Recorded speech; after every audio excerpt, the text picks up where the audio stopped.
Hi friends, എല്ലാവർക്കും നമ്മുടെ പുതിയൊരു വീഡിയോയിലേക്ക് വീണ്ടും സ്വാഗതം. സിന്ധു ആണ്. ഇന്ന് ഞാനിവിടെ തയ്യാറാക്കാൻ പോകുന്ന റെസിപ്പി പച്ചക്കായും ഉണക്കപ്പയറും വെച്ചിട്ടുള്ളൊരു തോരനാണ്. ഞങ്ങളുടെ തൃശ്ശൂർ ഭാഷയിലൊക്കെ പറയുകയാണെങ്കിൽ കായും പയറും വെച്ചിട്ടുള്ളൊരു ഉപ്പേരിയാണ്. നല്ല ടേസ്റ്റി ആയിട്ടുള്ളൊരു റെസിപ്പിയാണിത്. ചോറിൻ്റെ കൂടെയൊക്കെ കഴിക്കാൻ അടിപൊളിയാണ്. ഇത് നമുക്ക് സദ്യയിലൊക്കെ വിളമ്പാൻ പറ്റിയിട്ടുള്ളൊരു ഐറ്റം കൂടിയിട്ടാണ് കേട്ടോ ഇത്. അപ്പോൾ ഇത് എങ്ങനെയാണ് തയ്യാറാക്കിയിട്ട് എടുക്കാമെന്ന് നോക്കാം. അപ്പോൾ ഈ ഒരു ഉപ്പേരി തയ്യാറാക്കാൻ വേണ്ടിയിട്ട് ഞാനിവിടെ ഒരു 150 ഗ്രാം ഉണക്കപ്പയർ എടുത്തിട്ടുണ്ട്. ഇനി നമുക്ക് വേണ്ടത് പച്ചക്കായാണ്. ഞാനിവിടെ ഒരു 5 എണ്ണം എടുത്തിട്ടുണ്ട് കേട്ടോ. നല്ല പച്ചക്കായ വേണം ഈ ഒരു ഉപ്പേരി ഉണ്ടാക്കാനായിട്ട് നമുക്ക് എടുക്കാൻ. ഞാനിവിടെ എടുത്തിട്ടുള്ളത് ചെറുപ്പഴത്തിൻ്റെ പച്ചക്കായാണ് കേട്ടോ. ഇതിന് പകരമായിട്ട് നമുക്ക് ഉപ്പേരിയൊക്കെ വെക്കാൻ കിട്ടുന്ന പച്ചക്കായല്ല, അതും വെച്ചിട്ടും ചെയ്യാം. പിന്നെ നേന്ത്രപ്പഴത്തിൻ്റെ പച്ചക്കായ വെച്ചിട്ട് നമുക്ക് ഈ ഒരു റെസിപ്പി ചെയ്യാവുന്നതാണ്. ഇനി ഒരു കുക്കർ എടുക്കാം. ഇതിലേക്ക് നമുക്ക് എടുത്ത് വെച്ചിട്ടുണ്ടായിരുന്ന പയർ ഇട്ട് കൊടുക്കാം. പയർ ഇട്ട് കൊടുത്ത ശേഷം പിന്നെ നമുക്കിത് വെള്ളം ഒഴിച്ച് കൊടുത്തിട്ട് ഒരു 3-4 പ്രാവശ്യം ഒന്ന് കഴുകിയെടുക്കാം. നന്നായിട്ട് കഴുകിയെടുത്തതിന് ശേഷം പിന്നെ നമുക്കിതിലേക്ക് ഈ ഒരു പയർ വേവാൻ ആവശ്യത്തിനായിട്ടുള്ള വെള്ളം കൂടി ഒഴിച്ച് കൊടുക്കാം. കൂടെ തന്നെ നമുക്കിതിലേക്ക് പാകത്തിനുള്ള ഉപ്പ് ചേർത്ത് കൊടുക്കാം.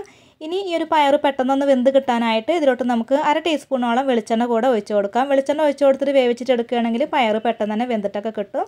ഇനി നമുക്ക് ഇത് മൂടി വെച്ചിട്ടൊന്ന് വേവിച്ചിട്ടെടുക്കാം കേട്ടോ. ഒരു 3 വിസിൽ വരുന്നവരേക്ക് പയറൊന്ന് വേവിച്ചിട്ടെടുക്കാം. 3-4 വിസിൽ വരെ നമുക്കിത് വേവിച്ചിട്ടെടുക്കാം കേട്ടോ. നിങ്ങളുടെ കുക്കറിൻ്റെ വേവിനനുസരിച്ചിട്ട് ഈ ഒരു വിസിലിൻ്റെ എണ്ണത്തിലൊക്കെ മാറ്റം വരും. അപ്പോൾ പയർ വെന്ത് വരട്ടെ. ആ ഒരു സമയം കൊണ്ട് നമുക്കിതിലേക്കുള്ള പച്ചക്കായൊക്കെ ഒന്ന് കട്ട് ചെയ്തിട്ടെടുക്കാം. അപ്പോൾ ആദ്യം നമുക്കിതിൻ്റെ തൊലിയൊക്കെ ഒന്ന് കളയാം. അതിന് ശേഷം പിന്നെ നമുക്കിത് കട്ട് ചെയ്തിട്ട് എടുക്കാം കേട്ടോ. അപ്പോൾ നമ്മൾ തൊലി കളഞ്ഞ് വെക്കണ ഈ ഒരു കായ ഉണ്ടല്ലോ, അത് വെള്ളത്തിലേക്കാണ് ഇട്ട് കൊടുക്കേണ്ടത്. അതല്ല പുറത്ത് വെക്കുകയാണെന്നുണ്ടെങ്കിൽ അതിൻ്റെ കളറൊക്കെ മാറിയിട്ട് ആകെ അങ്ങനെ കറക്കാവും കേട്ടോ. കയ്യിലും കറയാവും, അതുപോലെ തന്നെ ആ ഒരു കായൊക്കെ അങ്ങനെ കറുത്ത കളറാവും. അപ്പോൾ അതെല്ലാം ഇല്ലാണ്ടിരിക്കാനാണ് ഇതുപോലെ വെള്ളത്തിലേക്ക് നമ്മൾ ഇട്ട് കൊടുക്കുന്നത്. ആ ഒരു വെള്ളത്തിൽ മഞ്ഞൾപ്പൊടിയൊക്കെ ഇട്ട് കൊടുക്കുകയാണെങ്കിൽ അതിൻ്റെ കറക്കെ പെട്ടെന്നൊക്കെ പോയി കിട്ടും. ഇനി നമുക്ക് ഇതുപോലെ ഒന്ന് കട്ട് ചെയ്തിട്ടെടുക്കാം.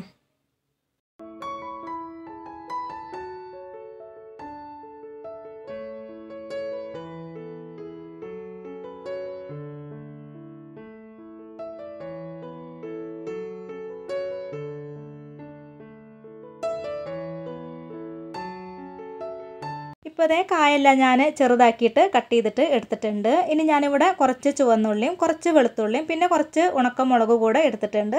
ഇതെല്ലാം ഒന്ന് ചതച്ചിട്ട് എടുത്തിട്ട് വരാം. ഇപ്പോൾ അതേ നമ്മുടെ ഉള്ളിയും മുളകൊക്കെ ഒന്ന് ചതച്ചെടുത്തിട്ട് വന്നിട്ടുണ്ട്. ഇപ്പോൾ അതേ പയർ നന്നായിട്ട് തന്നെ വെന്ത് കിട്ടിയിട്ടുണ്ട്. ഇനി നമുക്കിതിലേക്ക് നമ്മൾ കട്ട് ചെയ്ത് വെച്ചിട്ടുണ്ടായിരുന്ന കായ ഉണ്ടല്ലോ, അത് മുഴുവനായിട്ട് ഇട്ട് കൊടുക്കാം. ആ ഒരു മഞ്ഞൾ വെള്ളത്തിൽ നന്നായിട്ടൊന്ന് കഴുകി എടുത്തതിന് ശേഷം വേണം കേട്ടോ അതിലേക്ക് ഇട്ട് കൊടുക്കാനായിട്ട്. അപ്പോൾ പെട്ടെന്ന് തന്നെ ഈ ഒരു കായലത്തെ കറക്കെ പോയിട്ടൊക്കെ കിട്ടും. ഇനി ഇതൊന്ന് ഇളക്കി കൊടുത്തതിന് ശേഷം ഇതിലേക്ക് നമുക്ക് പാകത്തിനുള്ള ഉപ്പ് ചേർത്ത് കൊടുക്കാം. അപ്പോൾ ഞാനിവിടെ കുറച്ച് ഉപ്പാണ് ഇട്ട് കൊടുക്കുന്നത്. നമ്മൾ പയർ വേവിക്കണ സമയത്ത് ഉപ്പ് ഇട്ട് കൊടുത്തിട്ടുള്ളതാണ്. അപ്പോൾ നോക്കിയിട്ട് വേണം ഉപ്പൊക്കെ ചേർത്ത് കൊടുക്കാൻ. ഇനി ഇതിലേക്ക് ഞാൻ കുറച്ചുകൂടെ വെള്ളം ഒഴിച്ച് കൊടുക്കുന്നുണ്ട്. ഈ ഒരു വെള്ളമൊക്കെ ഒഴിച്ച് കൊടുത്ത ശേഷം പിന്നെ നമുക്ക് കുക്കർ അടച്ചിട്ട് ഒരു വിസിൽ വരയ്ക്കൊന്ന് വേവിച്ചിട്ട് എടുക്കാം കേട്ടോ. ഒരു വിസിൽ മാത്രം മതി. ഒരു വിസിലൊക്കെ അടിച്ചിട്ട് എടുക്കുമ്പോഴേക്കും ഈ ഒരു കായും പയറൊക്കെ നന്നായിട്ട് ഒന്നും കൂടെ വെന്തിട്ട് കറക്റ്റ് പാകത്തിന് തന്നെ നമുക്ക് കിട്ടിയിട്ടുണ്ടാവും. അപ്പോൾ ഇതൊന്ന് വെന്തിട്ടൊക്കെ വരട്ടെ. ഇപ്പോൾ അതേ ഒരു വിസിലിന് ശേഷം കായൊക്കെ നന്നായിട്ട് തന്നെ വെന്ത് വന്നിട്ടുണ്ട്. ഇതുപോലെ നമ്മൾ ഇളക്കി കൊടുക്കുന്ന സമയത്ത് ഈ ഒരു കായും പയറും ഇങ്ങനെ യോജിച്ചിട്ടൊക്കെ വരണം കേട്ടോ. ഇതിപ്പോൾ കറക്റ്റായിട്ട് തന്നെ വേവിച്ചിട്ട് എടുത്തിട്ടുണ്ട്. ഇനി ഒരു കടായി അടുപ്പത്ത് വെച്ച് കൊടുത്ത ശേഷം ഇതിലോട്ട് നമുക്ക് 2 ടേബിൾ സ്പൂൺ അളവിൽ വെളിച്ചെണ്ണ ഒഴിച്ച് കൊടുക്കാം. വെളിച്ചെണ്ണ നന്നായിട്ട് ചൂടായിട്ട് വന്നു കഴിഞ്ഞാൽ പിന്നെ നമുക്കിതിലേക്ക് 1/2 ടീസ്പൂൺ കടുക് ഇട്ട് കൊടുക്കാം. കടുക് നന്നായിട്ടൊന്ന് പൊട്ടി വരട്ടെ.